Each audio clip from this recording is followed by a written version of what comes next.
മുല്ലപ്പെരിയാർ ഡാമിന്റെ പരിസരത്ത് നിന്നും മരങ്ങൾ മുറിച്ചു മാറ്റുവാനുള്ള സുപ്രീം കോടതി അനുമതി കേരളത്തിന് കനത്ത തിരിച്ചടിയാകുമെന്ന് കേരള കോൺഗ്രസ് ജോസഫ് വിഭാഗം ഉന്നതാധികാര സമിതി അംഗം അഡ്വക്കേറ്റ് തോമസ് പെരുമന. വിധി വന്നതോടുകൂടി മുല്ലപ്പെരിയാർ ഡാമിലേക്കുള്ള പ്രവേശനം തമിഴ്നാടിന് എളുപ്പത്തിൽ സാധിക്കുമെന്നും ഡാം ബലപ്പെടുത്തിക്കൊണ്ട് ജലനിരപ്പ് 152 അടിയാക്കി മാറ്റാൻ തമിഴ്നാടിന് സാധിക്കുമെന്നും തോമസ് പെരുമന പറഞ്ഞു. മുല്ലപ്പെരിയാർ വിഷയത്തിൽ കേരള സർക്കാർ പരാജയപ്പെട്ടിരിക്കുകയാണെന്നും അദ്ദേഹം വ്യക്തമാക്കി.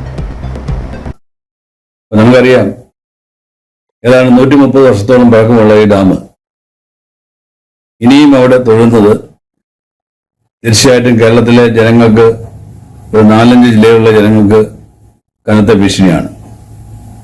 ഇപ്പൊ തന്നെ കടുത്ത കാലവർഷമാണ് ആരംഭിക്കാൻ പോകുന്നത് കാര്യം നമുക്കറിയാം.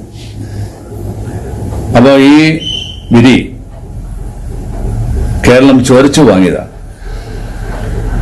മുല്ലപ്പെരിയാർ കേസ് നടത്തുന്നതിന്റെ കാര്യത്തില് സംസ്ഥാന സർക്കാർ ഇരട്ടത്താപ്പ് നയമാണ് സ്വീകരിക്കുന്നത്.